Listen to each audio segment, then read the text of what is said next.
Este libro nace en la ciudad de Barranquilla, en un colegio, en el colegio American School, que es un colegio que tiene desde su principio, es un colegio inclusivo o un colegio incluyente.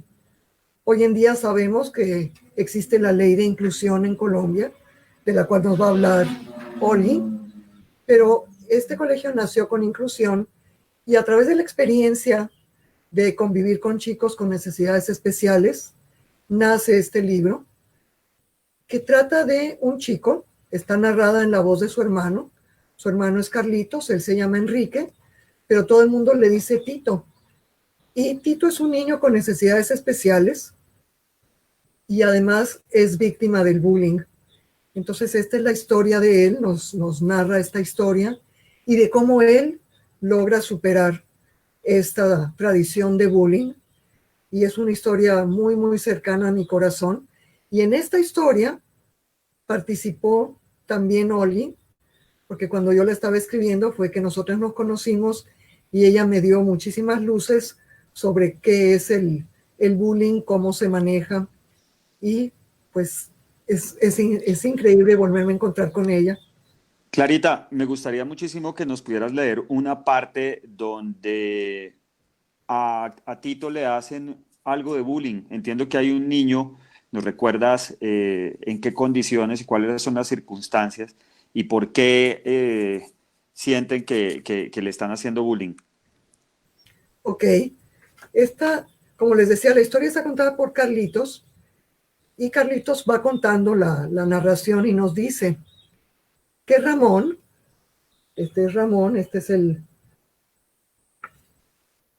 Ramón estudia en la misma clase que Tito.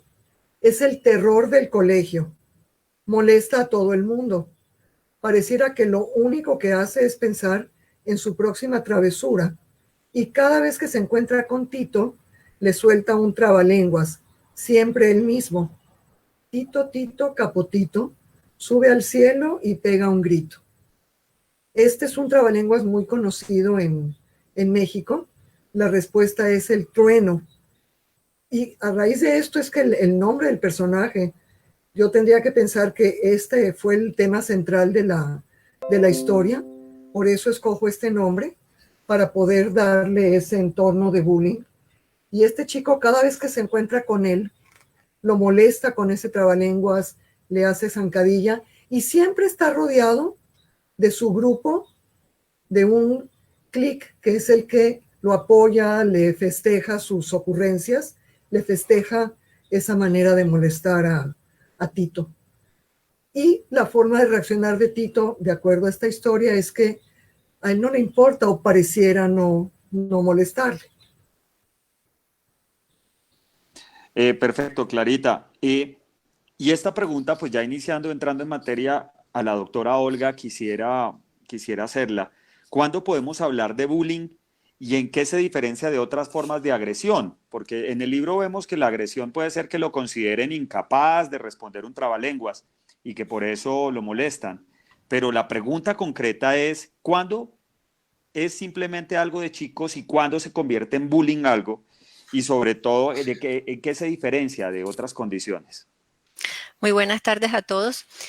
Bueno, importante la pregunta, además como lo presentas en términos de cuándo es una cosa simplemente de chicos. Una de las cosas importantes que debemos tener presentes es el momento evolutivo de nuestros hijos, en qué edad están. Eso nos da un poquito de luces para ver si están entendiendo o no lo que es el bullying. Sabemos que hasta los 8 años aproximadamente lo distinguen de otras formas de agresión. Entonces podríamos pensar que cuando están más pequeños, probablemente para ellos pueda ser un juego, más tarde ya no. Pero incluso aunque sea un juego, ahora que lo conversaremos, los papás tenemos que estar atentos y los adultos del entorno a qué tipo de juegos favorecemos o no entre los niños. ¿Cuándo podemos hablar de bullying? Normalmente se habla de bullying cuando hay una intención dirigida a hacer daño a otra persona de manera sostenida, reiterada en el tiempo. Y es se rompe la simetría entre sujetos que tienen el mismo estatus. Por eso hablamos de bullying entre escolares, pero también entre hermanos, o deben compartir el mismo estatus. Entonces hay una agresión intencionada, se reitera en el tiempo y a través del abuso de poder se rompe la simetría, creándose un desbalance. El bullying es distinto a otras formas de agresión porque la situación de desbalance de poder hace que el sujeto esté indefenso. Entonces, en el contexto escolar podemos encontrar distintas situaciones en las que discutes y desafortunadamente en los niños una de las formas iniciales es la agresión como una forma de defensa, pero en la que vemos que los dos se están defendiendo de igual manera. Cuando esto pasa, no es que sea deseable, pero sabemos que no es bullying, es otro tipo de agresión.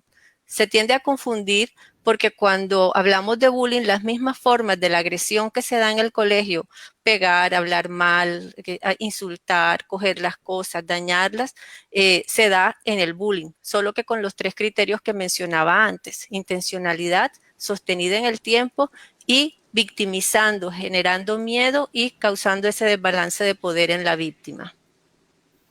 Ok, basados en esa respuesta, Doc, a mí se me ocurre una siguiente pregunta y es, ¿existe el bullying entre hermanos? Existe el bullying entre hermanos, puede existir el bullying entre hermanos. El bullying es un tema que se da en el marco de las relaciones interpersonales. Yo creo que una cosa importante que tenemos que entender es que con frecuencia se ha intentado ver como si fuera un tema individual, de características de personalidad solamente. Por supuesto hay características de personalidad porque son inherentes, ¿no?, al ser humano, pero el bullying se da en el contexto de la relación interpersonal. Y en ese contexto de la relación interpersonal se rompe la simetría y se genera una situación de abuso. En algunos contextos entre hermanos puede darse. Se da también entre universitarios. Sabemos que se da, por ejemplo, en las distintas organizaciones donde se tienen que establecer estos vínculos y se rompen en algún momento y donde se daña esa simetría. Yo le estoy preguntando en este momento a nuestra audiencia para que nos ayude respondiendo una encuesta de todas las personas que la están viendo en este momento, que nos informen si alguna vez en su vida sufrieron o están sufriendo o han sufrido bullying. Y basado en las estrategias de las que mencionaba hace un momento, quisiera preguntarle a Clarita, ¿de qué manera se puede aportar desde la literatura a solucionar el problema del bullying? Bueno, de alguna forma, la literatura tiene el lenguaje literario, de alguna forma te permite enfrentar muchas situaciones, muchos problemas, en una forma en que lo subliminizas, lo conviertes en algo más fácil de hablar. Cuando tú encuentras que un niño no puede hablar de un tema y de pronto le presentas una historia, esa historia le permite hablar, le está dando como el lenguaje para hablar. Entonces, si un niño de repente siente que está siendo agredido, pero no encuentra las palabras, a través de esta historia, tú puedes darle la forma de entrar, de enfocar el tema, y entonces ya va a poder empezar a hablar. Entonces, de esa manera, la literatura no solo en cuanto al bullying, sino prácticamente en cualquier tema, tú le estás dando el lenguaje. Al transformar una vivencia y lo transformas en una historia, estás permitiendo acceder a la situación en una forma que de pronto hasta te puedes desligar de ella, la puedes ver desapasionadamente, porque es una historia, no te está pasando a ti. Y una vez que ya la entendiste, puedes hablar de esa situación también. Perfecto, Clarita. Pero como esto es un tema general, no solo estamos hablando de bullying, estamos hablando de la inclusión, porque muchas veces esa diferencia en lo que nosotros podríamos pensar que o creernos superiores con respecto a otro hace que nos empoderemos como bullies o las personas que hacen los bullies, el bullying o todo lo contrario. Hablamos de la inclusión como uno de las herramientas también que de esas estrategias para poder mitigar ese matoneo que puede recibir algún chico por cualquier razón. Y es por eso que yo a Paola quiero preguntarle, ¿por qué nos cuesta tanto a nosotros aceptar la diferencia? Bueno, un saludo muy especial, Juan Pablo, a ti y a todos los que en estos momentos nos están siguiendo por todas las redes, y feliz de compartir hoy 20 de julio, además Día de nuestra Independencia aquí en Tenemos la Colombia. banderita. Un saludo muy especial a Olga y también a Clarita.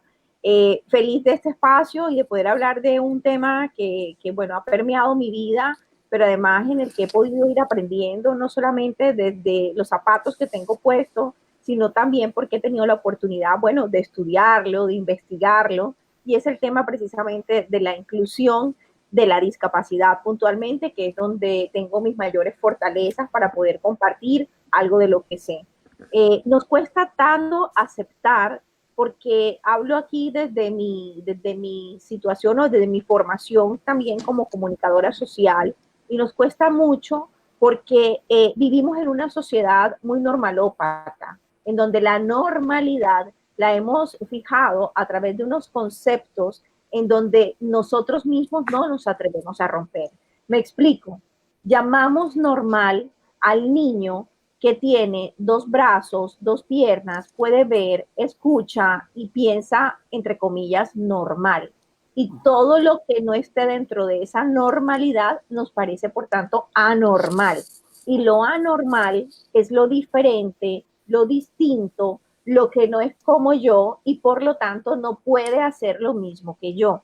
Esas palabras, si las unimos todas, vamos a encontrar que una de las principales causas, digamos, del bullying, y que por lo tanto llevan a la exclusión y que no me permiten incluir, está basado precisamente en una normalidad que ha sido diseñada a través de los estigmas o paradigmas que la sociedad ha ido creando. Entonces, si el niño se demora más tiempo para gatear o para caminar, eso no es normal. Si el niño habla diferente, eso no es normal. Si el niño no ve, si al niño le falta un brazo, eso no es normal. Y nos hemos encargado nosotros y las generaciones anteriores a nosotros de construir un mundo para, entre comillas, los normales. Entonces, por eso nos cuesta tanto cuando un niño no escribe con la derecha, sino con la izquierda, es zurdo, es anormal, y la silla o el escritorio de su colegio es raro, es difícil, nos encartamos, vamos a buscar una silla que se acomode al niño, porque el niño no escribe normal. Y eso invade todas las instancias de la vida misma. Aquí en Colombia decimos que el que no es de pelo liso es de pelo malo. Entonces, el de pelo malo es el de pelo crespo. ¿Y quién dice que ese es el pelo malo y que el pelo malo no es el mío, que es liso? ¿Me explico? Y así va con todo. Es decir, si la persona tiene alguna discapacidad física en su miembro inferior, es decir, en la pierna, y va a caminar diferente y va a bailar diferente, entonces ya no es normal. Y eso nos cuesta aceptarlo. Creo que en este trabajo por la inclusión, justamente lo que intentamos llevar en esta bandera es que nos quitemos de nuestra mente, de nuestro sentido de vida, de nuestro estatus de vida, eso que llamamos normal, y aprender a aceptar aquellos que no creemos normal. Tan es así que hace muchos años, no muchos años, hace pocos años, las personas con discapacidad eran personas enfermas. Entonces todavía decíamos, ¿y cómo ha seguido? ¿Sigue enfermo? No, no es una enfermedad, es una condición de vida. O preguntas como, ¿y no ha mejorado? No, es que es una condición de vida. Entonces, afortunadamente, en los últimos años, y eso viene desde que las Naciones Unidas aceptó la discapacidad sobre la base de los derechos humanos, sobre el desarrollo de los derechos humanos y las capacidades, y lo dejó de ver como una enfermedad, eso nos ha permitido que este tema fluya y que empecemos a ver la discapacidad como capacidades distintas para hacer las cosas, pero que igual van a llegar todos a la misma meta. Totalmente claro. Yo, ahora que mencionabas esta definición sobre quitar el concepto de normal, creo que alguna de las herramientas que nosotros podemos utilizar para trabajar ese concepto es definitivamente modificar el lenguaje con el que nos referimos a las personas. Antes decíamos que eran personas enfermas inclusive el concepto de discapacitados también tiende a ser Ha ido variando. peyorativo y ha Claro. venido... Claro, antes les decíamos minusválidos, hay unas personas que todavía les dicen incapaces, ahora otros les dicen de movilidad reducida, otros les dicen la palabra PCD o PWD en inglés es lo que actualmente ha acuñado las Naciones Unidas para llamar a esta población. Población con discapacidad PCD o persona con discapacidad PCD o people with disability PWD. Entonces, digamos que así se llaman ahora. Yo no sé cómo se van a llamar mañana o dentro de un año, pero para entendernos todos y tratar de hablar todo el mismo lenguaje, se les dice personas con discapacidad. Yo sé que puede sonar feo, entonces les dicen, no, es que son capacidades diferentes. Yo estoy de acuerdo, son capacidades diferentes, pero digamos que para ponernos todos de acuerdo, así se les dice hoy, ¿no? Antes se les decía de otra manera, y bueno, y esto tendrá que ir evolucionando. Mira, yo creo que Juan Pablo y público en general, yo creo que a lo que tenemos que llegar es dejar de decirles un nombre. O sea, sencillamente son personas, son seres personas. humanos. No tengo por qué decir, es que como tiene una discapacidad, entonces vamos a ver qué hacemos para que pueda entrar a la universidad o para que pueda entrar al colegio. No, es que todos los profesores, maestros, educadores deben estar preparados para todo. Para el estudiante que le saca la nota alta y para el estudiante que le saca la nota baja y para el estudiante que llega sin brazo y para el estudiante que no ve y para el estudiante que no oye. Esa es la gran apuesta de las escuelas de educación, formar a maestros para todo esto. Y así para todo, el arquitecto debe de tener un edificio, debe construir ciudades incluyentes. Y el médico tiene que saber de esto, y el maestro, y cualquier profesional. Entonces yo creo que en últimas, mi gran sueño es ese. Ojalá algún día podamos dejar de hablar y diferenciarlos con un término, porque sencillamente en últimas son personas. Perfecto. Doctora Olga, basados en esta información, pienso que las personas deberíamos tener, o los papás, y podríamos identificar, especialmente los papás de múltiples, porque quiero contextualizarle el hecho de que pues hay muchos múltiples que vienen con condiciones especiales por su prematurez, vienen con algún tipo de trastorno en su desarrollo cognitivo o físico o motor en general, o la simple curiosidad que causa en otro chico ver a dos niños iguales, idénticos, o a tres, o cómo es posible que ellos siempre estén juntos y este tipo de cosas. ¿Qué deben saber o qué debemos saber nosotros los papás sobre el bullying? ¿Hay algún manual, algo muy extenso, un listado que podamos chequear? Sí, bueno, la verdad es que sí hay muchas cosas porque es un tema que ha generado el interés por las consecuencias, por lo severo, por el daño que causa ser víctima, ser parte de ello. Y cuando digo víctima, no me refiero a la víctima directa, sino a todos los actores, o sea desde testigo, desde el agresor o la víctima más directa, todos sufrimos consecuencias, incluso los adultos podríamos estar implicados también. Entonces sí hay bastantes cosas escritas y la verdad eso viene bien para poderlo consultar, pero lo que tenemos que saber es que esto existe. Es decir, el bullying ocurre, no es cosa de niños, el bullying ocurre. Lo que segundo tenemos que saber es que es necesario revisar nuestra historia de violencia, porque cuando no la hemos revisado, no estamos preparados para ver la violencia que otros están padeciendo y entonces minimizamos las distintas situaciones. Eso es importante para padres y para profesores. El profesor se debe sensibilizar y puede ser capaz de ver lo que está ocurriendo. Si un profesor pasó por esta historia y la sobrevivió o la superó de una manera muy dura, probablemente puede haber elaborado la idea de que hay que aguantar para salir adelante. Y con el bullying nadie tendría por qué aguantar.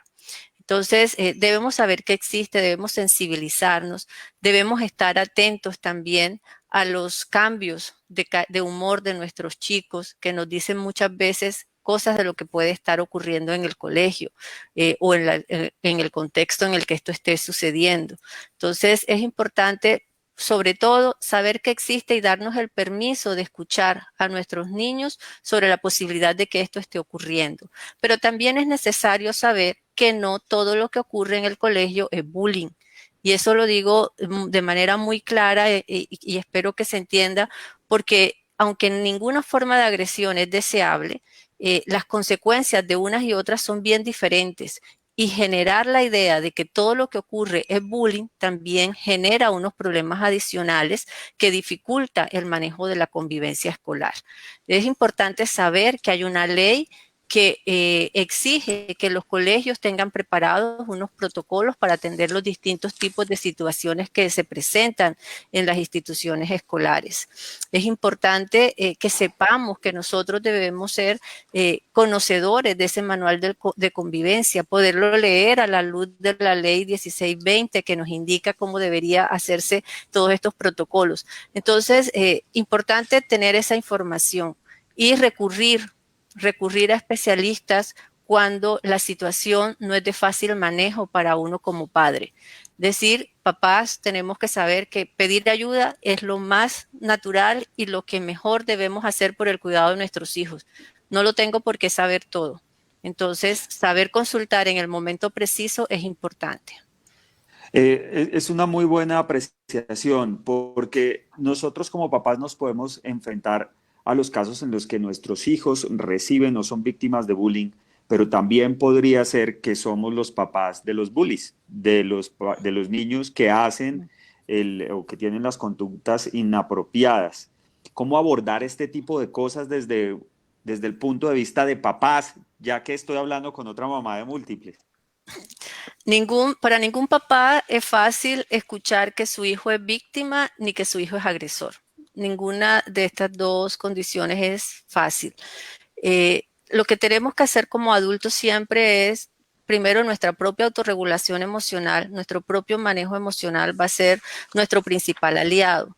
Si yo frente a la situación estallo, pues por supuesto también el mensaje para el niño va a ser más difícil de apropiar. Para una víctima donde el papá se altera mucho, hay un mensaje como de esto es difícil de manejar, no lo vamos a poder superar. Entonces, el llamado siempre es a que nosotros podamos mantener la calma y poder entonces empezar a explorar con ellos qué es lo que está ocurriendo, cómo lo están viviendo.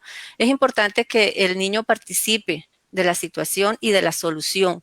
En el sentido de, por ejemplo, a veces no quieren que se cuente en el colegio, pues nosotros como padres debemos tener la confianza con la institución en la que hemos apostado por la educación de nuestros hijos. Entonces, por tanto, invitarlo a que conjuntamente podamos comunicar esa situación a la escuela para poder hacer un trabajo conjunto en el manejo de la misma. A los niños siempre hay que darle, a la víctima siempre hay que darle la posibilidad de que esto lo podemos manejar. Al agresor hay que poner límite desde el comienzo. Si no quiere hablar de la situación, hay que expresarle, sabemos que está ocurriendo, ya estamos informados. Esto no es permitido en esta casa. Esto es lo que esperamos, ¿verdad? Pero también sabemos que hay familias que por distintas razones tienen una mayor tolerancia a la violencia. Por eso decía lo que previamente señalaba. Es importante sensibilizarnos y poder ver violencia donde no siempre estamos acostumbrados a verlas, porque tendemos a minimizar la situación y la agresión que nuestros hijos puedan estar haciendo a otros y el daño que puedan estar causando. De acuerdo, totalmente. Clarita, yo quiero preguntarte, ¿qué te llevó a escribir Enrique tiene 5 años? Cuéntanos, porque pues hablando de esta información que estamos recibiendo en cascada, y ahorita quisiera detenerme un momento en el tema de la ley que mencionó la doctora Olga, para preguntarle a la doctora Paola sobre eso. Pero quisiera, Clarita, que me contaras qué te motivó a escribir esta historia. Bueno, como yo les contaba, yo trabajé en este colegio donde había inclusión y en toda situación empiezas a darte cuenta que se presentan, hay convivencia, entonces se presentan diferentes situaciones. Y la verdad es que a mí me entusiasmó mucho ver cómo había esa convivencia donde convivían niños con diferentes capacidades y todos salíamos beneficiados, porque yo les comentaba cuando tuvimos la oportunidad de compartir la lectura, uno como adulto uno como niño va muy entusiasmado a las cosas. Tú ves que un niño se levanta, brinca de la cama, se arregla y va feliz a su colegio. Cuando yo trabajé en este colegio, esa era realmente mi sensación. Era un entusiasmo muy grande por entender, porque posiblemente yo toda la vida tuve la posibilidad de interactuar con personas con diferentes capacidades. En mi familia eso siempre se vio como una cosa muy natural. Pero esto era realmente enfrentar situaciones donde estábamos conviviendo y donde todos salíamos enriquecidos de esta situación.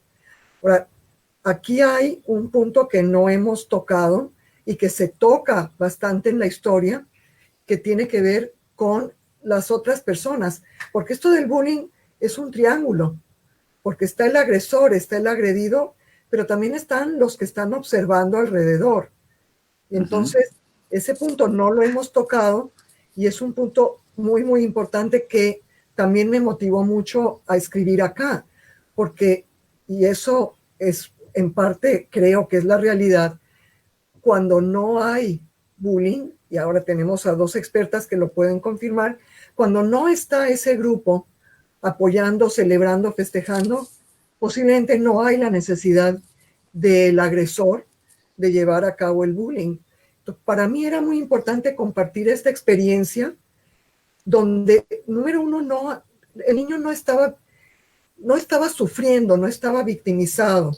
O sea, había la posibilidad de ignorar lo que estaba pasando y no sabemos si lo estaba haciendo porque lo dice claramente. Yo no sé si no se da cuenta o realmente no le importa. O sea, hay maneras. Y perdóname, te interrumpo porque yo sí quisiera que ahora con las doctoras hiciéramos énfasis en esto. Al chico no le interesaba, no le importaba, no se sentía víctima. Quienes lo veían como víctima eran sus familiares, sus más cercanos, en este caso su hermanito. Y ahora yo quisiera, para que me recuerdes, hacer esa pregunta a ellas sobre ese tema. Sí, entonces te decía, eso es buscar nuevas maneras de resolver las cosas, porque si él de pronto no le importaba o era su manera de enfrentar la situación, entonces va muy de la mano de lo que nos decía la doctora Olga. La violencia no siempre tiene que generar violencia. Puede haber maneras diferentes de enfrentar las situaciones. Y creo que esa convivencia, esa vivencia en este colegio a mí me marcó muchísimo y por eso decidí contar la historia. Perfecto. Bien, yo quiero aprovechar este pequeño espacio para enviar un saludo. Pedro Ochoa Ledesma, él es el presidente de la Asociación de Nacimientos Múltiples de México, nos está escuchando en este momento. Dice, el bullying para los nacidos simultáneamente es común y recurrente. Aida Luz Campo, no hay que etiquetar a las personas, dice. Fernando Zárate, buenas tardes. Hola Fernando. Rosibel Ortega, buenas tardes. Gracias por este espacio. Mari Gómez, buenas tardes. Muy interesante. Mi hijo vivió esto en el colegio y fue muy duro para nosotros. Juan José Gaitán, te envía un saludo especial. Clarita, a todos les invitamos que se vayan vinculando con sus preguntas en el desarrollo de este tema. Hablaba yo hace un momento del tema de la ley.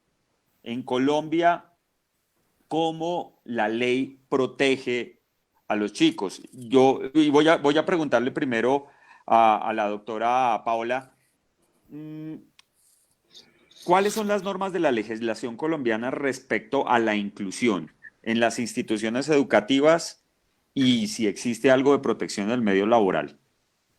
Sí, bueno, en efecto, afortunadamente en los últimos años, yo diría que en los últimos 5 años, se han dado un marco regulatorio, legislativo también, que ha permitido que la inclusión sea posible en distintas instancias.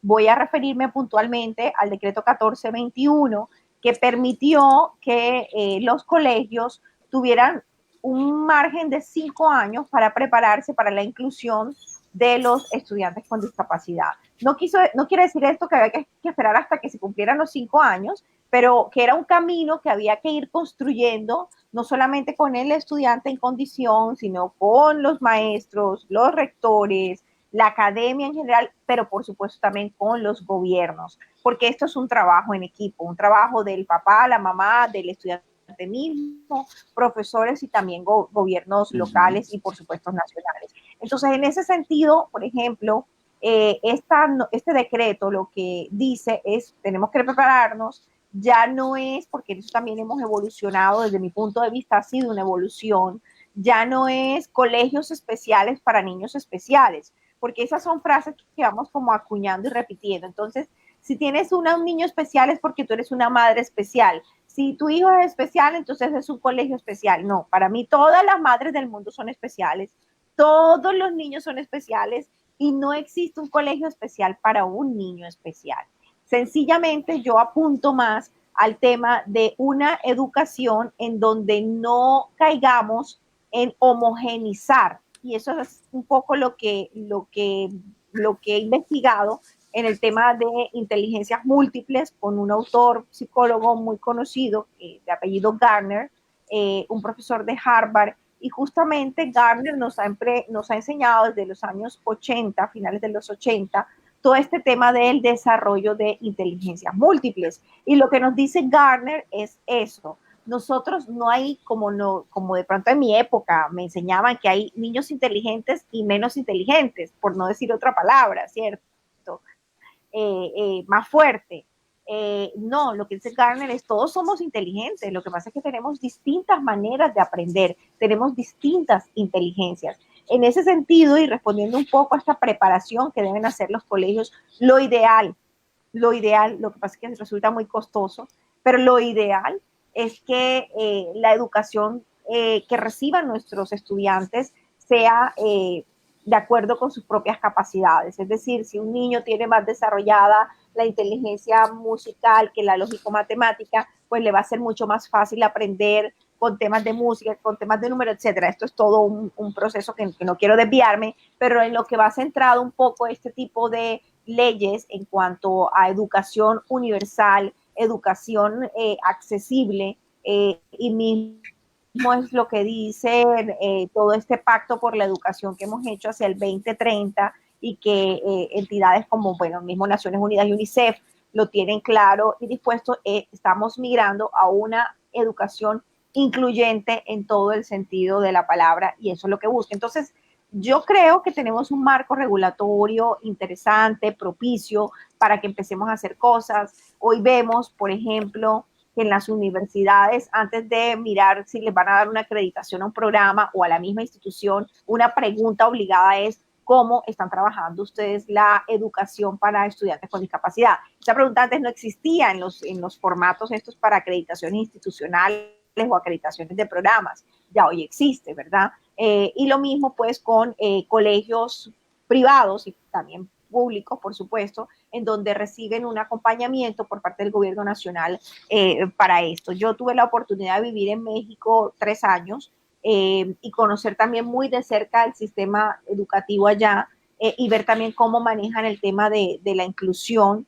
Sí vi experiencias exitosas un poco más abiertas, pero también en ese momento en el que yo viví, habían unas grandes oportunidades para empezar a crear ese marco regulatorio. Y ahora en cuanto a la parte laboral, también todo va como en un tejido y también hoy las empresas que contratan empleados con discapacidad tienen grandes beneficios y les darían grandes oportunidades, no solamente porque están desarrollando esta capacidad y este mercado laboral, sino también porque ellas mismas como empresas van a encontrar grandes beneficios y ahí también existe este marco que ahorita más adelante les voy a dar el número exacto, aquí los tengo, no me sé todos los números, pero más adelante les puedo compartir los números exactos de estas leyes. En últimas, Juan Pablo,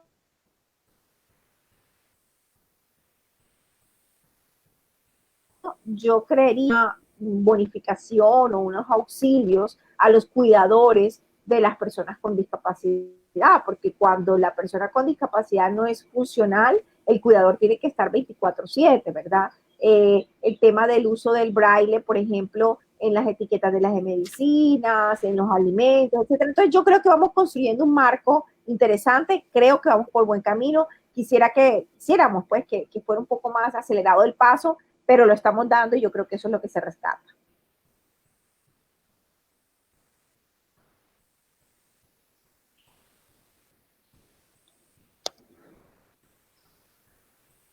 Sí, Sí. Y Clarita. nos preguntaban también, quería Juan Pablo que habláramos también sobre el punto de vista este de qué pasa con las personas alrededor. O sea, cómo se maneja esta parte y cómo afecta este triángulo, por qué es tan importante el que exista o no exista. Adelante, Oli. Sí, en algún momento señalaba que era importante tener en cuenta no solamente a la víctima, a lo que llamamos los actores principales, mal llamados, pero que se centra la atención un poco en la víctima, en el agresor, y se nos olvida los testigos, ¿verdad? Y lo señalaba porque cuando un papá, lo que hemos aprendido en estos procesos de investigación a lo largo de los años es que el grupo hace mucho en términos de cómo se mantiene o, por el contrario, se minimizan las situaciones de agresión en el contexto escolar. Entonces, si un grupo tolera la agresión, el agresor se siente con audiencia y por supuesto se empodera en ese rol. Si un grupo no tolera la agresión, pues no prosperan estas situaciones allí. Por tanto, lo que hemos aprendido es que la intervención se dirige de manera más efectiva hacia los grupos. Sin embargo, junto con todos los temas o con los distintos temas que manejamos, a veces hay tabúes. Entonces, cuando aparece la situación de bullying, normalmente se quiere manejar con mucho recelo y el grupo que ya lo ha visto todo, que lo sabe todo, no se le informa de manera adecuada ni se trabaja con ellos en cuáles son las implicaciones y las consecuencias que tiene este tipo de actuaciones. Entonces se llama a la víctima, se llama al agresor, lo cual tiene que hacerse, pero también debe generarse un trabajo con los testigos. Hoy sabemos que los testigos son tan víctimas como los que reciben la agresión directa.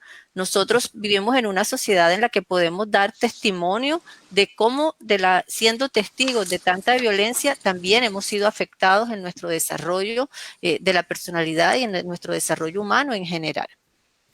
Doctora Olga, qué pena yo interpelo en esta partecita.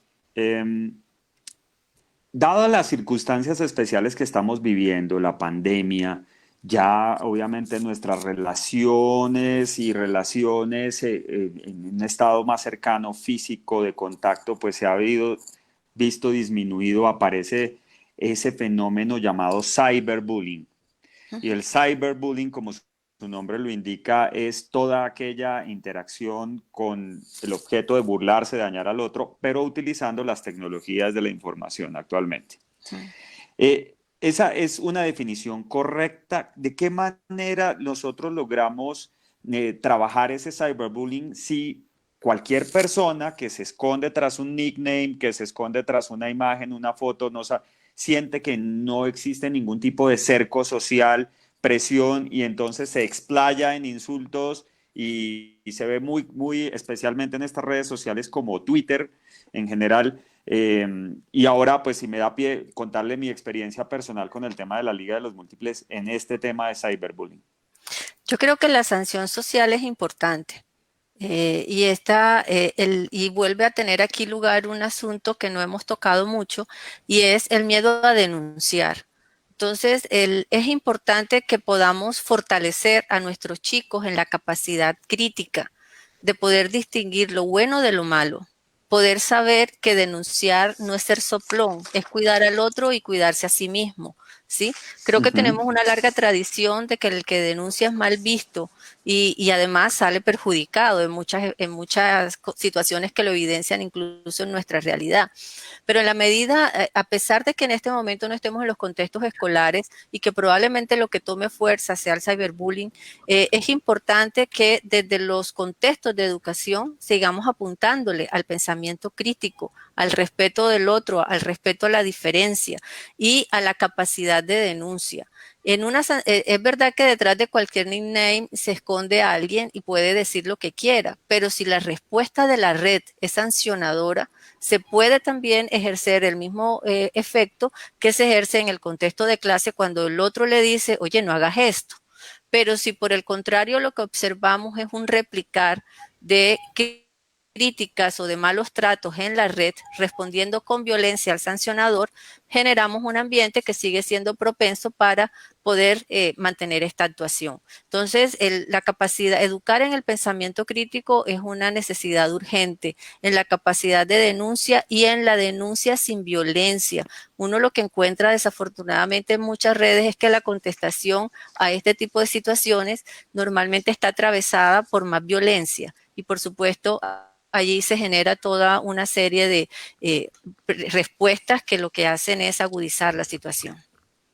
Es muy importante. Voy a leer un comentario de Aida Luz Campo. Dice, aplicar la diferenciación en el aula, reconocer que los estudiantes no son de la misma talla, dice Carol Ann Tomlinson, hace referencia a ella.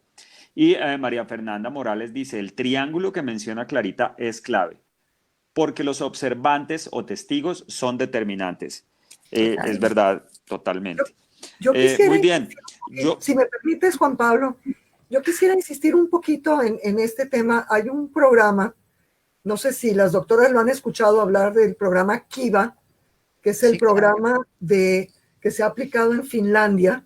Sí. Es un programa que está enfocado específicamente en trabajar con los testigos e inclusive incluye un buzón virtual para que la persona que vea, que sea testigo, e involucra, como decía Paola, involucra a toda la comunidad, pero está enfocado específicamente en trabajar con los testigos y parece que han tenido unos resultados del 90% positivo en disminuir este problema y me parece muy interesante el proyecto.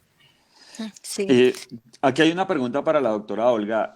María Fernanda Morales dice que si existen elementos externos que sean catalizadores y que empoderen a una personalidad fuerte y dominante de un niño para que se vuelva agresor en potencia. Ella pone el ejemplo de los videojuegos. Sí, por supuesto, en este proceso tenemos que ver que el niño no es un ser pasivo frente a las distintas influencias que recibe de los distintos entornos, ¿verdad? Desde el mismo entorno familiar, las actividades que allí se generan, el entorno escolar y también de nuestra situación social que también se alimenta. Entonces, existen esos eventos catalizadores. El consumo de videojuegos es un tema bien importante. A veces no sabemos exactamente qué están jugando nuestros niños. Lo podemos observar incluso en sus reacciones. Yo, por ejemplo, en el caso de mis hijos, me doy cuenta que cuando pasan más tiempo jugando con el iPad, sus videojuegos, la irritabilidad sube. Entonces, y el manejo emocional es más complejo. Entonces, es realmente necesario, primero, que supervisemos que están jugando. Siempre donde haya agresión, la agresión se contagia. Desafortunadamente es una de las cosas que se contagia más rápido, lo que es la agresión y el miedo. Por eso, en este tipo de situaciones, el miedo a la diferencia subyace a muchas de las situaciones que se presentan para poder excluir a otros, para no favorecer la inclusión, que Paola lo explicaba bastante bien. Ese miedo a lo que no nos es común se contagia. Entonces, la agresión que se genera a través de estos juegos que ellos consumen se contagia y domina su actuación. Les lleva mucho tiempo posterior a recuperarse emocionalmente para volver a estar tranquilos. Entonces, sí, por supuesto que sí existen y nosotros tenemos que estar atentos a lo que nuestro entorno familiar, que podamos tener un poco de incidencia y el contexto escolar se está dando en ese sentido. Yo quisiera trasladar esta pregunta a Paola. ¿Cuál es la mayor dificultad que enfrenta una persona con necesidades especiales? Generalmente, ¿qué es lo primero que ellos experimentan? Bueno, digamos que allí es un proceso largo, un proceso yo diría que es para toda la vida, pero lo primero que experimenta una persona con discapacidad desde su nacimiento, o si esta discapacidad es adquirida a lo largo de la vida, es algo muy difícil para los seres humanos y es la aceptación. La aceptación no solamente si la persona ya es adulta o ya tiene algunos años de vida, la aceptación de la persona y algo muy, muy importante, la aceptación de los seres que la rodean, sean papá, mamá, abuelos, hermanos, ¿verdad? Ese es el primer paso. Yo creo que cuando ese primer paso tan difícil, porque es muy difícil, se da, lo demás empieza a fluir. Entonces, si es un bebé que nace con este tipo de discapacidad y sus padres no aceptan que tiene la discapacidad, el proceso se traba. Y el proceso se traba porque de pronto están esperando a que aparezca el milagro que ya le quite la discapacidad. Entonces el niño no va al colegio, el niño no sale a la calle, el niño, porque no se ha aceptado. Y como no se ha aceptado, no se ha trabajado para esa aceptación y para esa vida diferente, sí, que va a tener ese niño, ¿verdad? En el caso de que si la persona adquiere la discapacidad un poco más adulto, es exactamente lo mismo. Tiene que haber la aceptación para poder trabajar en lo segundo, que es el reto al que me voy a referir. El primer reto, la aceptación de esa condición de vida. Y en el segundo, como paso importante, es algo que se llama la rehabilitación. Rehabilitar no es curar. Rehabilitar es aprender a vivir mi vida con calidad con lo que tengo. Es decir, que si me hace falta una pierna, porque perdí una pierna, yo voy a vivir mi vida ya no con 2 piernas, sino con una pierna. Entonces tengo que acostumbrarme a hacer todo, bailar, correr, caminar, nadar, hacer todo, ya no con 2 piernas, sino con una. Que si yo pierdo el sentido de la vista, tengo que aprender a cocinar, lavar, caminar, leer, todo sin ver. Y así con todas todas estas condiciones de vida distintas, ¿verdad? Entonces, lo segundo es la rehabilitación. Tanto en lo primero como en lo segundo, tengo que decirlo que estamos bastante quedados. Y estamos bastante quedados porque en el primer punto, que es aceptar, nos cuesta, o sea, nos cuesta mucho como padre, como persona, como pariente, como hermano, aceptar que hay una condición de vida diferente y nos negamos a dar el segundo paso, que es la rehabilitación. Entonces, estamos allí como congelados diciendo, no, esperemos a que esto pase. Como dicen algunas personas, ahorita no esperemos a que pase la pandemia y cuando ya todo vuelva a la normalidad, entonces mi hijo va a estudiar porque la gente tiene que saber que esto llegó para quedarse y que no va a haber una normalidad, va a haber una nueva normalidad. En ese sentido, y haciendo el símil, es exactamente lo mismo. Es decir, están paralizados, no esperemos a que primero se sane. No es que no se va a sanar, es que es su condición de vida, ¿verdad? Lo segundo está el tema de la rehabilitación y estamos súper quedadísimos también en nuestros países. Y cuando hablo de nuestros países me refiero a Latinoamérica, por supuesto, Centroamérica, por supuesto, porque no hay centros de rehabilitaciones robustos en donde yo pueda decir voy a mandar a mi hijo, voy a mandar a mi persona con discapacidad a que le enseñen a vivir, entre comillas, a su nueva normalidad. Miren, si no hemos podido ni siquiera vivir con el tapabocas, no hemos podido aceptar y poder vivir con el tapabocas porque me fastidia, me ahogo, me da rasquilla, me dio alergia, no pude. Ahora imagínense lo difícil que es, a pesar de todas las inversiones que se han hecho en campañas de comunicación, de educación, etcétera, la gente sale sin tapabocas, ¿verdad? Entonces, en ese mismo sentido, la rehabilitación, estamos súper quedados. Luego viene el tema de la educación. Entonces, el profesor que dice, no, es que a mí no me prepararon para atender un niño ciego o para atender un estudiante sin brazo o para atender un estudiante que tiene discapacidad cognitiva. Y yo les devuelvo diciendo, ¿saben qué? A mí tampoco me prepararon para tener un hijo con discapacidad. Yo tengo un hijo con discapacidad. Tengo 2 hijos. Mi hijo mayor tiene 22 años, mi hijo menor tiene 14 años y mi hijo menor, que se llama Samuel, tiene discapacidad visual, es ciego. Y yo les devuelvo, ¿saben que a mí tampoco me prepararon para tener un hijo ciego? ¿Qué hago? Lo devuelvo. O sea, le digo, o sea, que cámbienmelo, porque es que no, a mí me prepararon para tener un hijo que viera. No. Entonces viene el otro reto, que es el de la educación. Profesores no solamente de colegios, de universidades, que dicen, no me pongan más tareas, no me pongan más compromiso, porque es que a mí no me enseñaron a hacer eso.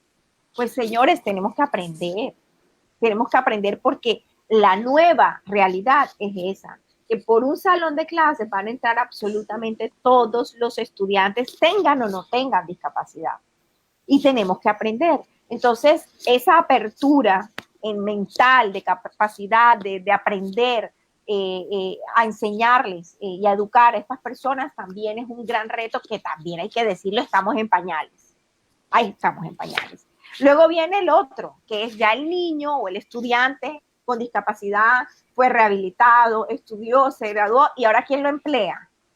¿Quién lo emplea? Entonces hay que decirle a los señores empresarios, a los empleadores, que no teman contratar a una persona con discapacidad, que créanme que sale mejor que muchos que tienen sus 5 sentidos. Entonces, es todo un proceso. ¿Por qué? Porque alguien dirá, pero ¿cómo voy a tener una secretaria que no ve o que no oye? ¿Cómo tengo una secretaria que no oye? Mira, basta con ver todas las historias de vida maravillosas de estas personas que definitivamente son capaces de dar lo mejor de sí y de ser mejor que cualquiera de nosotros que estamos aquí en esta reunión maravillosa. Entonces son grandes retos, Juan Pablo, en los que me siento satisfecha porque sé que estamos dando el paso. Y eso ya es mucho decir. Antes recordemos que los hijos con discapacidad eran guardados por temor, por miedo a que los rechazaran. Ha cambiado y hoy papás como yo, mamás como yo, salimos por el mundo orgullosos de los hijos que tenemos y con la claridad y la certeza que van a poder hacer absolutamente todo lo que quieran, aunque tengan una condición de vida distinta. Maravillosa intervención y muy bonita y muy real.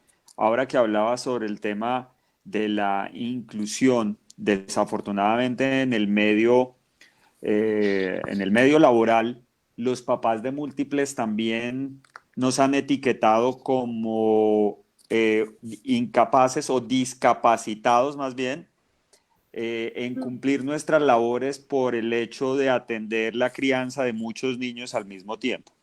Entonces resuelven por despedir a la mamá, recién se vincula a laborar, sale de su licencia de maternidad porque saben que no va a tener tiempo o suponen no va a tener tiempo.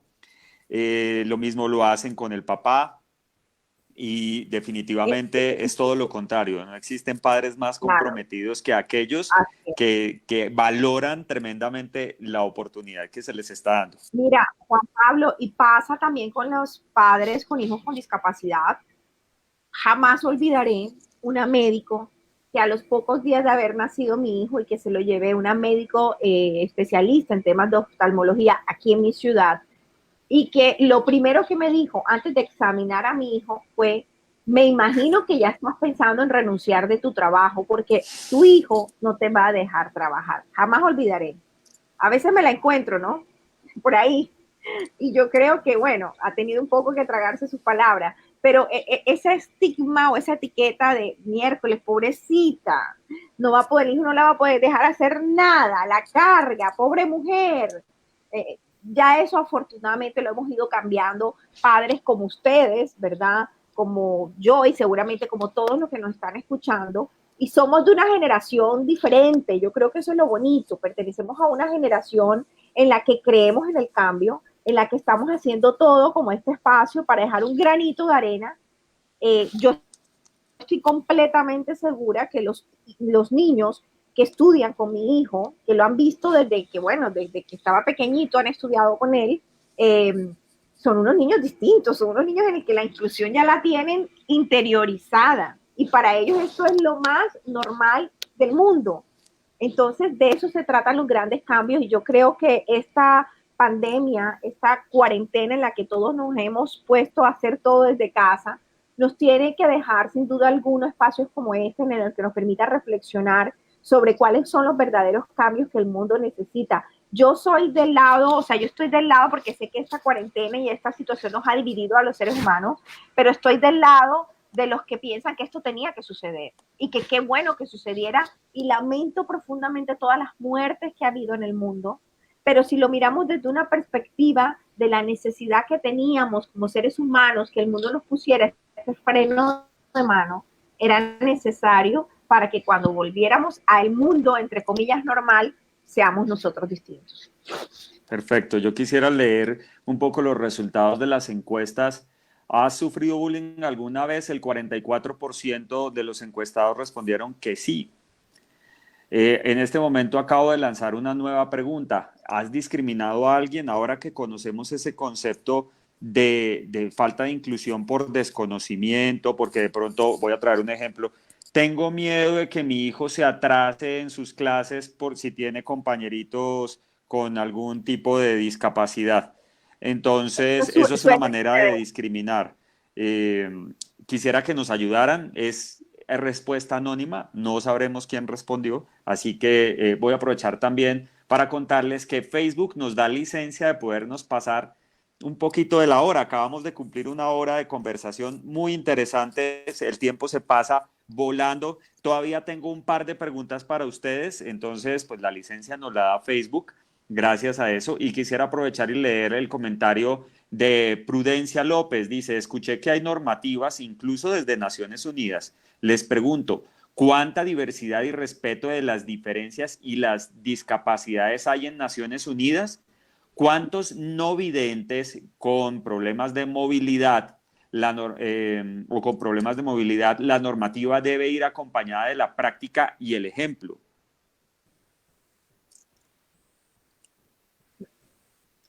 ¿Me podría repetir? Yo no entendí la pregunta de Dice, Prudencia. escuché que hay normativas incluso desde Naciones Unidas. Les pregunto, correcto. ¿cuánta diversidad y respeto de las diferencias y discapacidades hay en Naciones Unidas? Esa es la pregunta.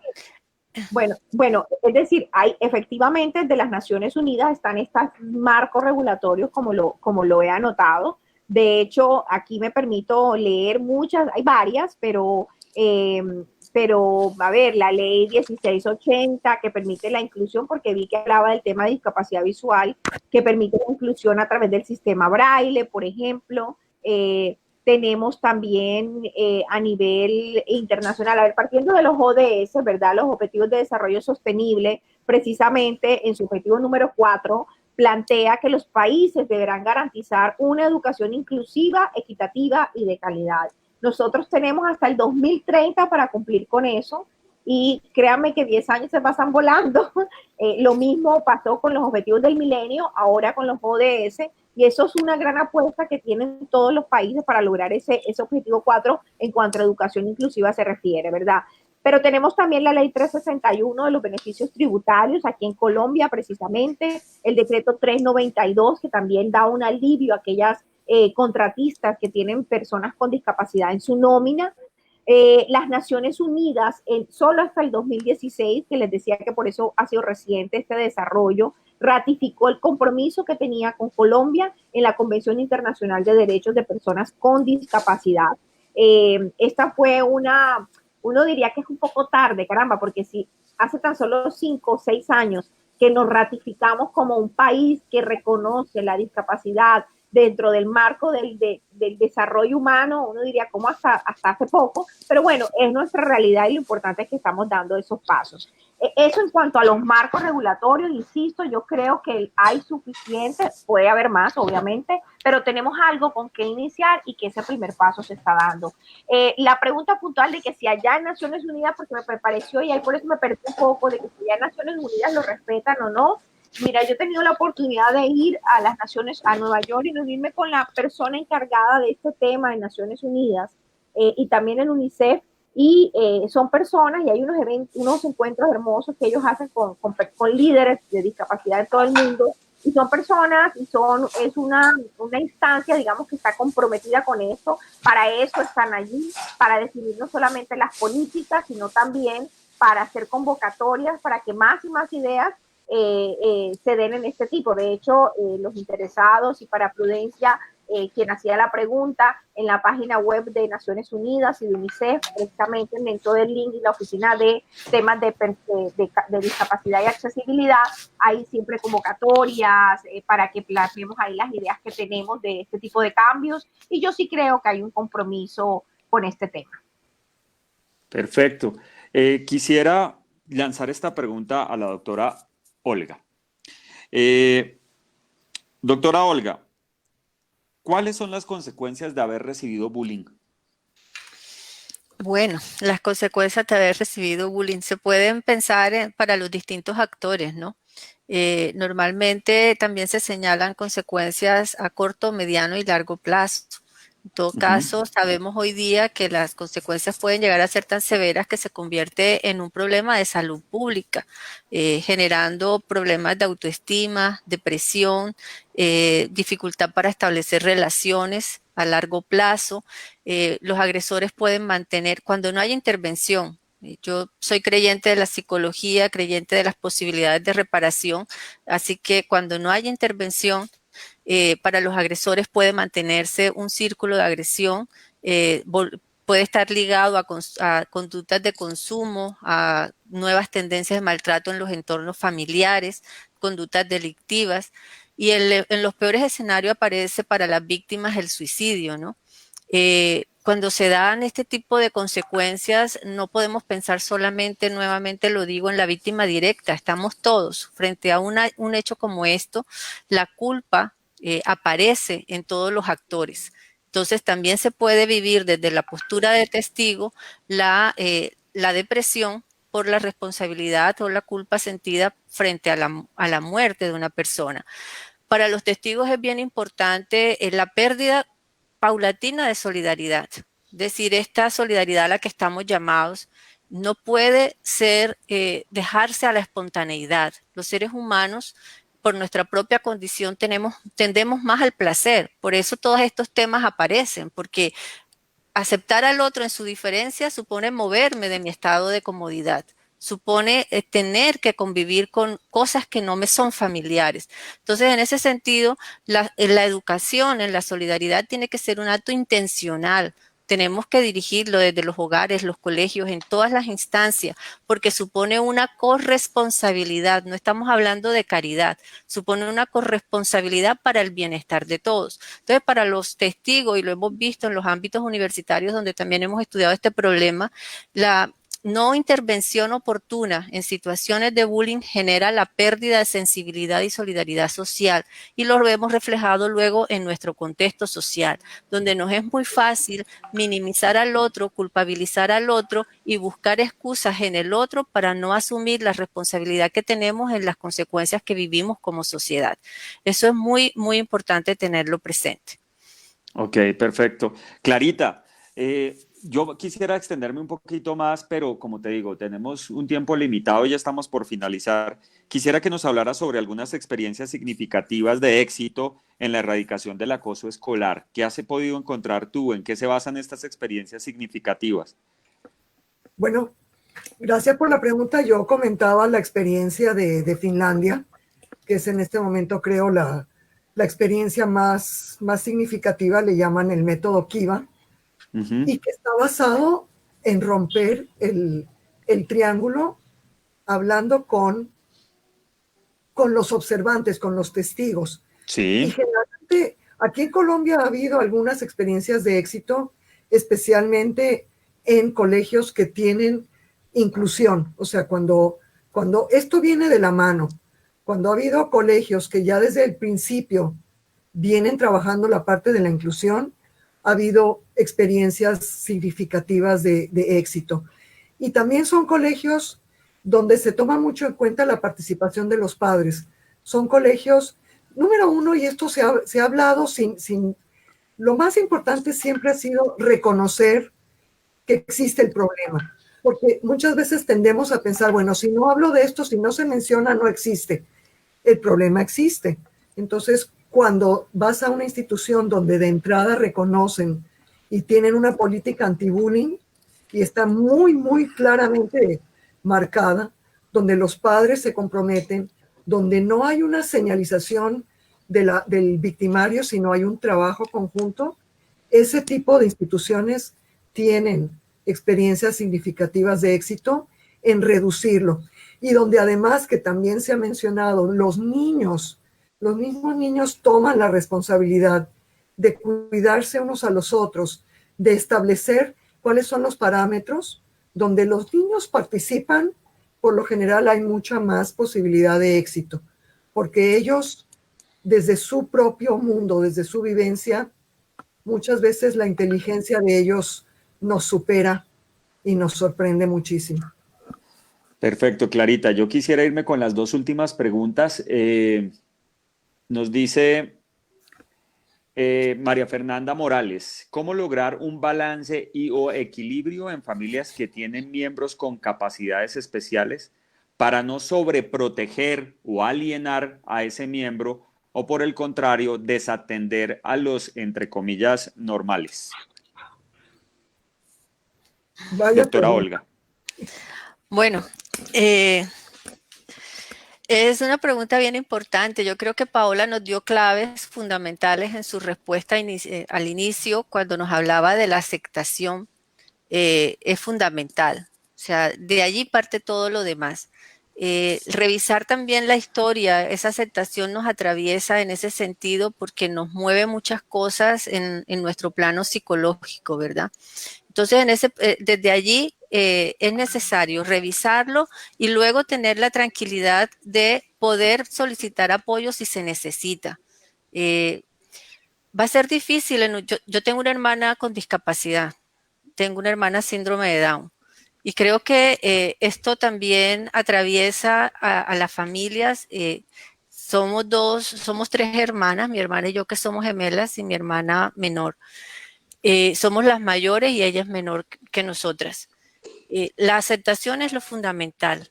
Luego es importante en los momentos generacionales, y escuchaba a Paola y decía, es verdad, la bienvenida al cambio generacional, a lo que este momento ofrece de oportunidades, es fundamental para que las familias puedan estar teniendo acceso no solamente a información, sino a muchas posibilidades también de acceder a educación. No era igual hace muchos años.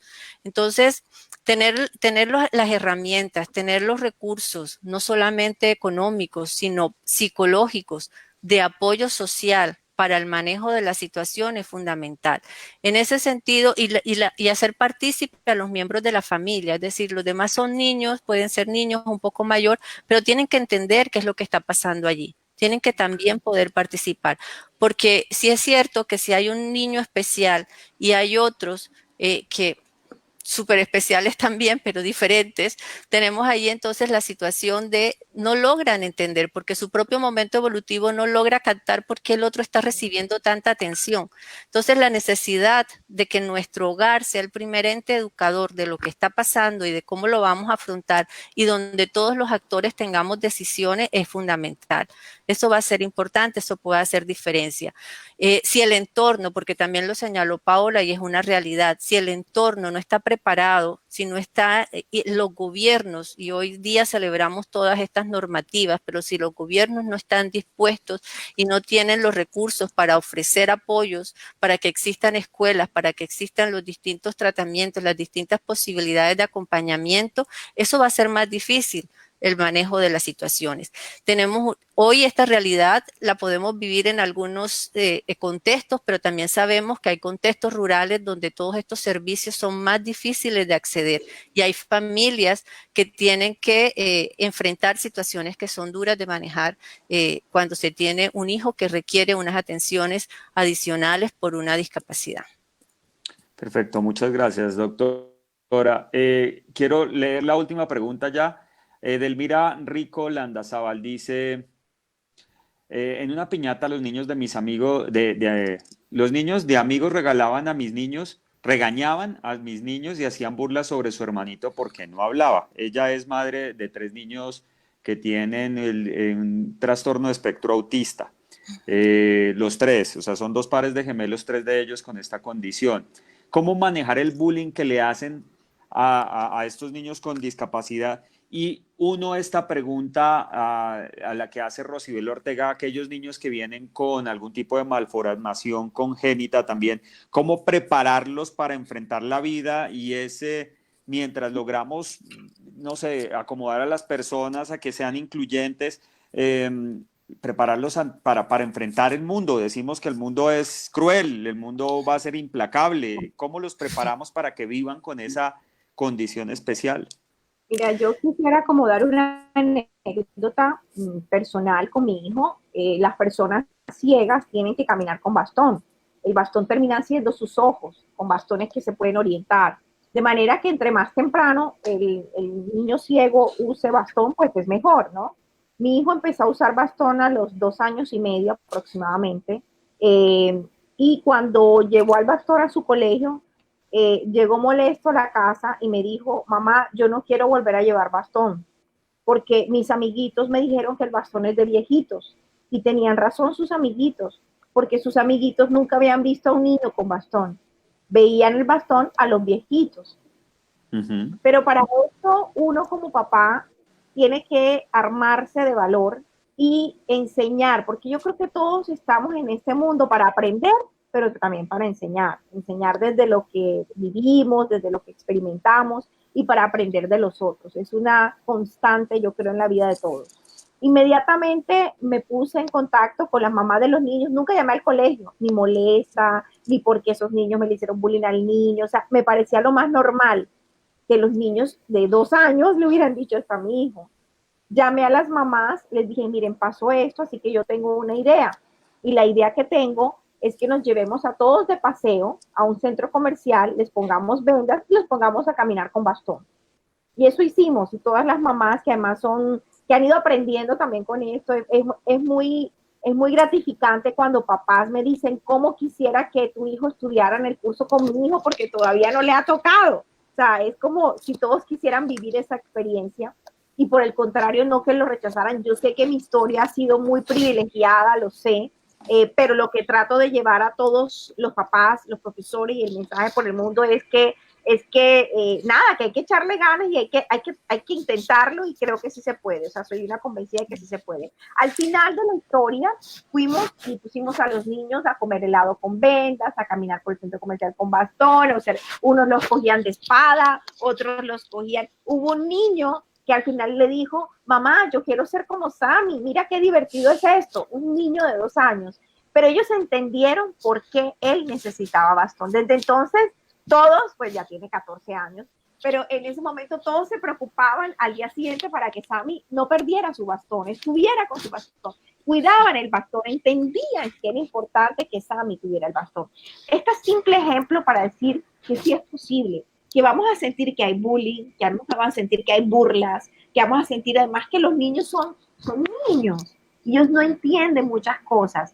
Los adultos son unos perversos, digo yo, pero nosotros como adultos tenemos que encargarnos de que estos niños crezcan realmente con un lenguaje de la inclusión. Si todavía hay mamás que cuando ven una persona de afro les da miedo y apartan a sus hijos, o si van en un centro comercial y ven a un niño con alguna discapacidad física severa y lo esconden a sus hijos porque les da como miedo que lo vea, por Dios. O sea, ese no es el mundo en el que estamos hoy.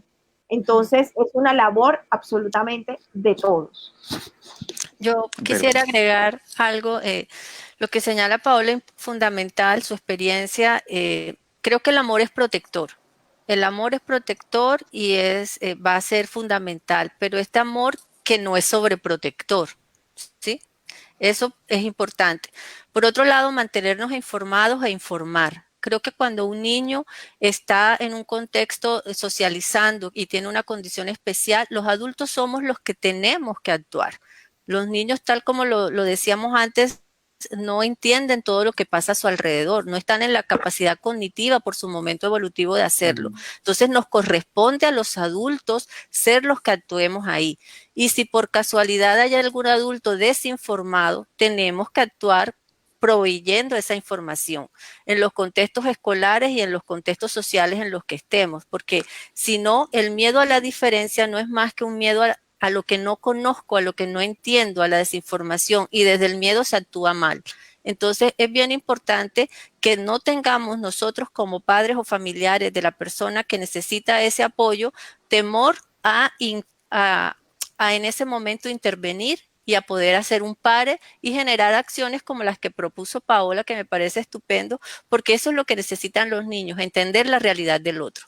No la van a poder entender solo con palabras.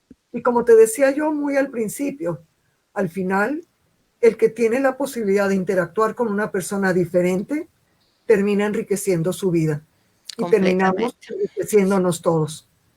Dice Mari Gómez, su experiencia, Paola, mi hijo es miope y muy alto. Y cuando era pequeño en el colegio le decían 4 ojos y llegaba triste por eso. Y yo le decía, hijo, solo diles que eres privilegiado porque tener 4 ojos ves mejor que ellos.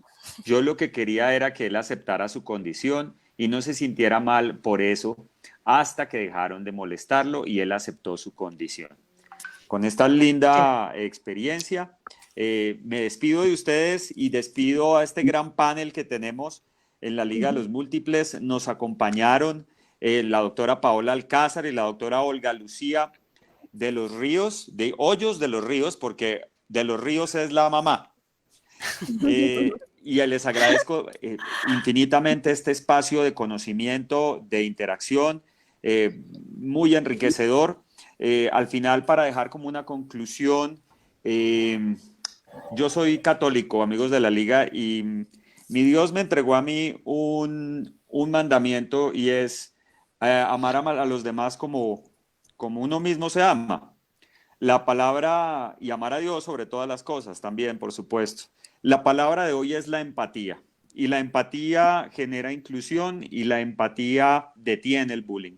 Ponernos en los zapatos de los demás es definitivamente el mejor camino para poder ayudar y para ser ayudado. Entonces, pues muchas gracias nuevamente y las puertas de la Liga de los Múltiples son para ustedes.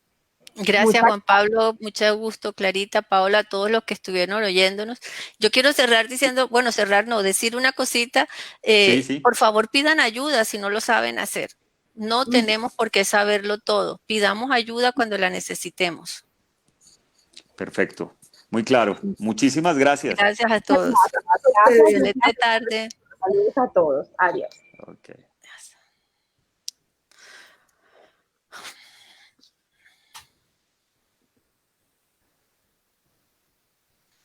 Gracias. Listo.